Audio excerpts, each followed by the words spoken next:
Victor. Maar ik moet eerst eventjes een commissie, burgemeester van Midden-Delft, als het helemaal streng, kom eens een beetje deze kant op. Collega's, schamen worden een plank, zoals Oldenbarneveld, symbolisch kan.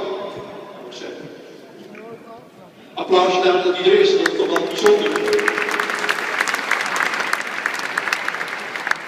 Zo, dank u wel. Ja, dames en heren, 11 april jongsleden was het 400 dagen voor het feest. Er waren 400 kinderen op het terrein van Excelsior-Sluis. Er stond een harde wind. Er waren meer dan 400 ballonnen, want je bent het maar nooit. En die kinderen die mochten daarna een koortje binden. En na het aftellen ging ik allemaal de lucht in richting het noordoosten. Waar zouden ze terechtkomen? Nou, 3 ballonnen kwamen het verste. Dat zijn gelukkig altijd mensen die ze terugsturen. Want dat moet natuurlijk wel gebeuren. En de ballonnen van 3 kinderen, die zijn het verste gekomen. Ik ga ze even noemen. Ik ga vragen of ze hier naar voren willen komen. De ouders zijn er ook fantastisch. Allerverste kwam de ballon van Lars Mulder. We hebben hier het land.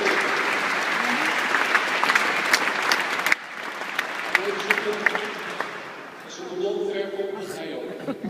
Niet zo ver. Van achteren.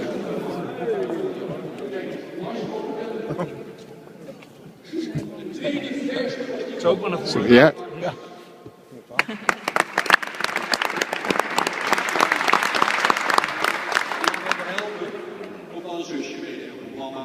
Goed zo, dan rij je. En de derde was van Kate Hope en No 4.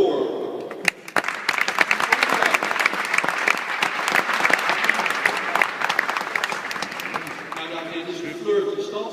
We zijn een oude stad met mooie jonge kinderen, dat ziet u wel. Zeg Lars, heb je enig idee hoe ver je komen zou kunnen zijn? Ik denk 100 kilometer. Nou, dat is fantastisch. 332 kilometer. Ja. Ik moet nog een moeilijke vraag stellen. Waar zal dat nou geweest zijn? Was het in Duitsland? In Duitsland, een stad, dames en heren, u heeft er nog nooit van gehoord. Ik ook in de stad Friesioot. Bij Oldenburg. Dat is ver weg. 332 kilometer. Maar sluisvertegenwoordigd door Lars Mulder. De tweede ballon gaan we even naar jou toe.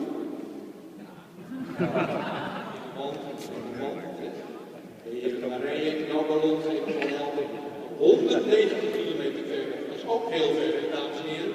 Dat was niet in Duitsland, maar in Nederland.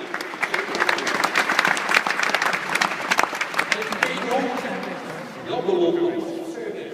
Wat denk je, hoe ver zou jouw ballon? Kijk die mensen de mensen. Hoe ver jouw ballon is gekomen? 10 kilometer? 30? Veel meer, ik hoop wel 180 kilometer. Dan is het helemaal in Ommen. Als je papa en mama kan fietsen, dan moet je maar naar Ommen fietsen. Dan is het net weg. Ouders, doe je best.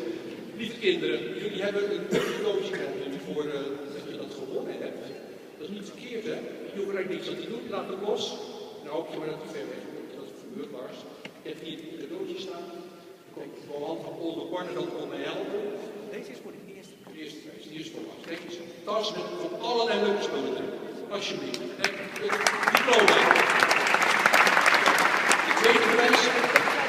Marije. Geef ik aan jouw mama. Allemaal mooie spullen.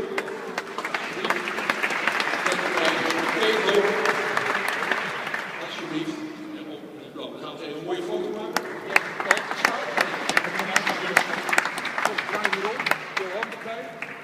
Komt de voorzitter erbij, dames en heren. Ja. Dat is nog de toekomst van de stad. Nou, goed. We gaan even een dik klap voor ze.